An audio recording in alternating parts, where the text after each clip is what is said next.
Hey guys, welcome back again. So today I'll be doing a little bit different of a video. I'll be doing my WoW overview of the new tier and everything I've been doing. So I am back to playing WoW. I am back to raiding a little bit. I've just been kind of the casual side. I've been really interested in the mythic scene in terms of where I think it's going to go and how it's evolved. But to give it a little breakdown, a little pretense, I've just been normal and heroic raiding. Hasn't been anything too insane. I have enjoyed the raid a lot. I think the raid is fantastic. And I think it has a lot of potential moving forward to set a good basis for the rest of the tier. And from what I'm hearing, it seems like they're putting a lot of care and time into actually making the rest of their raiding experience and the rest of their expansion a lot better. Obviously, they have a lot to do, a lot of work to make up because there's been a ton of complaints. I think class balance is probably the farthest out of whack it's been in a long time. Now, typically, you're looking for somewhere between like a 5 and 10% difference between your classes, and right now your fall off is about 15% from top to bottom, which is pretty big. But either way, I think most classes, given the way that fights are set up and the way that you're able to play, I think it is possible to basically bring any class in any situation. Obviously at the world first level, it was impossible to set up some classes and see some classes also being played, and that was one of the big things we saw when we were watching not only Method but some of the other guilds streaming their Mythic prog. Obviously there's some guilds like Future that stream Mythic prog that aren't looking for that world first level. So from my perspective, I enjoyed a lot of the fights. I think my favorite fight was Zul. I liked Zul quite a bit actually. I hated Mithrax. Mithrax was my number one at the bottom, so he's like 0, and then Zul was my number 1 for favorite.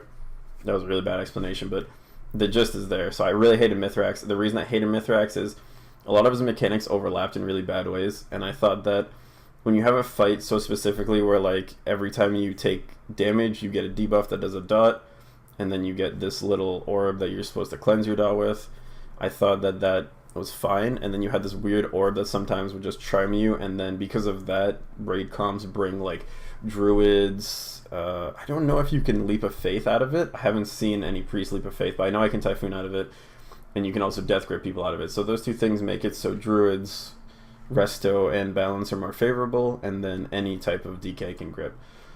So it has that, and there's like kind of an ad phase in between where there's a volley that you have to interrupt, pretty standard, and there's these visions that mind flay. That was one of the big things I didn't like with Uldir, especially with Gahoon, is that you have these things that mind flay you and that they kind of slow you and do damage. It was really annoying. I thought Gahoon was an okay fight at best. Running orbs is whatever.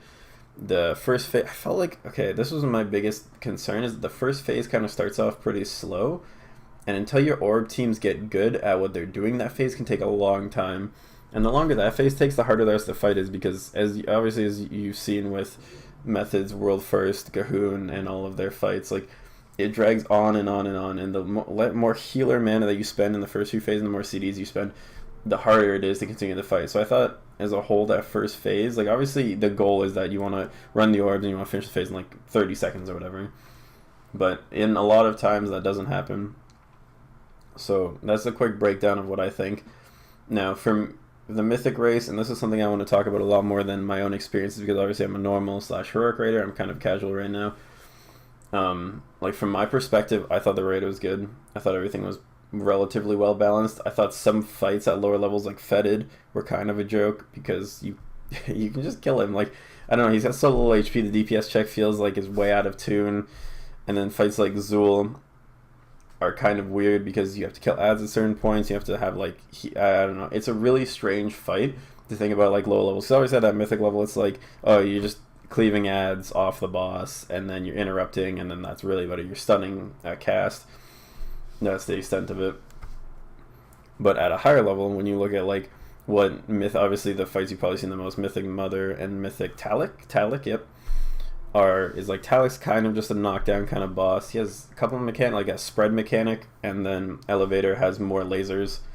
I don't know that really makes that much of a difference in the fight overall, because if you don't kill the blood in time on the Elevator, you're still gonna run out of space.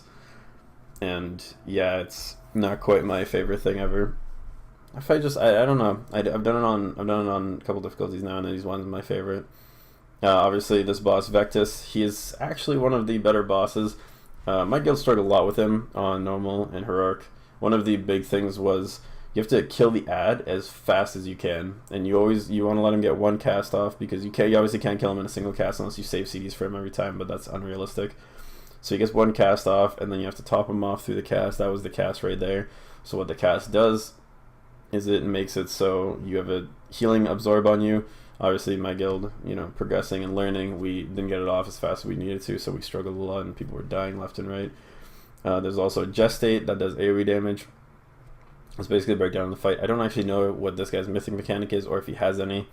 The other big mechanic is a mega vector, so it's a dot that just spreads through the group. This was pretty hot fix, so we had a small raid size, and we were constantly getting the 2 to 3 stacks, which was a huge disadvantage for us. We were taking a lot of damage and just dying. But I got a little off topic. I just want to talk about what was on the screen. So the mythic race for me right now, super exciting. I woke up every single day.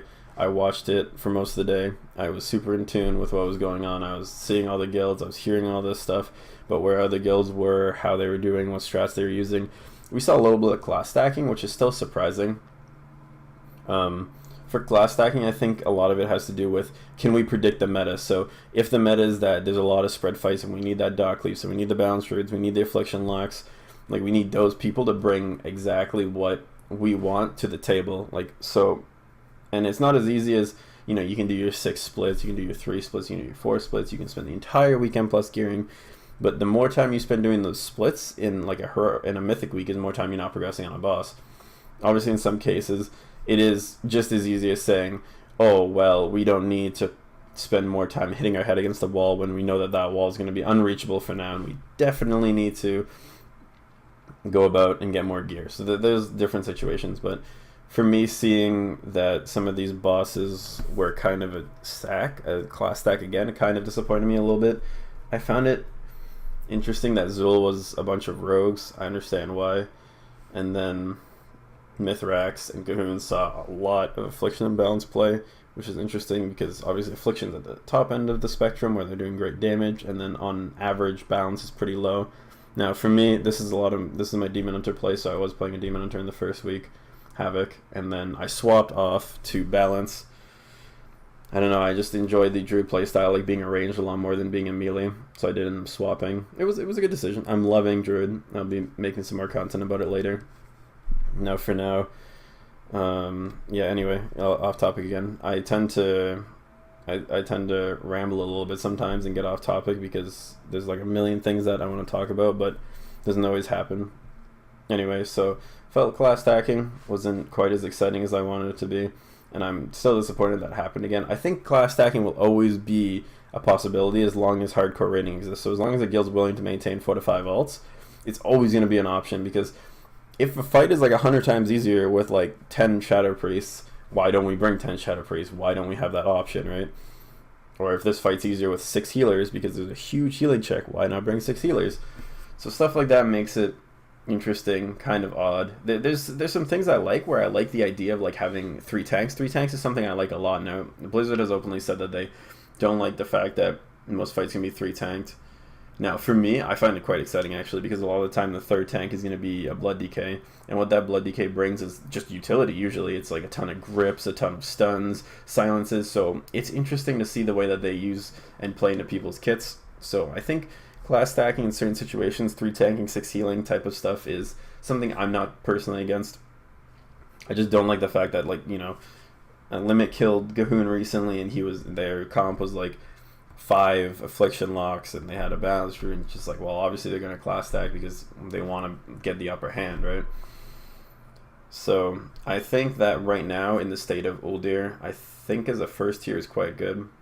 Everything went about as much as I expected. The tier lasted a little bit longer than I expected. For me, watching the Mythic progress and seeing how everyone went through, I was wholeheartedly, I really do mean this when I say this, I was wholeheartedly expecting that Zul was going to be the sticking point for a lot of guilds, but he ended up being a knockdown because tuning was all messed up and things weren't numbered the way they were supposed to be.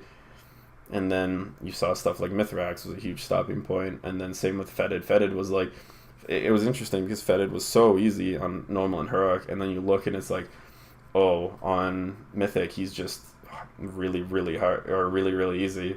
Obviously, that could be like skill dependency and class stacking and such, but I found it quite interesting.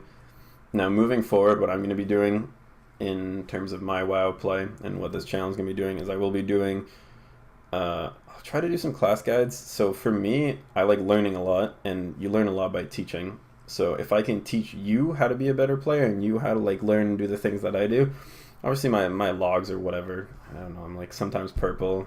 It happens sometimes that I'm, actually parsing pretty well. I had one pull on Zool here particularly where I had like, I don't know, I was probably like a K or 2K DPS ahead of the rank 1 for normal, and we wiped, and I was like, well, that happens sometimes. But obviously if you're just chasing logs, it's kind of not particularly what you want to be doing because you want to help your raid. Obviously, DPS whoring isn't going to help your raid a lot of the time, so you need to keep that in mind. But for my own personal channel, I will be doing quite a lot of content, and there'll be a lot of guides.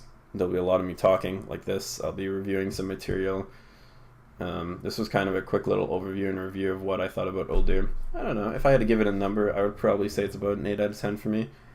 It was one of the more bug-free instances that we saw. Like, none of the bosses were horribly bugged. Like, obviously, Fed needed to be hotfixed, but, how do you know what the values are going to be when you go in? Like, who knows? Like, maybe that 10% that you drop and makes them killed like that, or sometimes that 10% that you increase them makes them, easier to kill, so, or harder to survive, blah, blah. There's a million situations that could happen. But for me, that's about all I've got for now. I'll be doing, so I think we're doing more heroic today. So I plan to probably record more of that. I do plan to stream in the future. It's definitely not going to happen right now. My internet's too crappy, but I do plan to stream in the future. And I'll be bringing you some balanced POVs that happen tonight. And maybe I'll be healing too. Sometimes I do off-heal. It's pretty fun. Resto's a great spec to play. And there will be more guides. There will be more of me. There will be more gaming content in general. And you'll be seeing a lot of my face around here. So thank you for watching. Like, comment, subscribe, do the normal YouTube crap. But more importantly, just watch what you like to watch, and if you like this content, continue watching it. Thanks for tuning in, guys.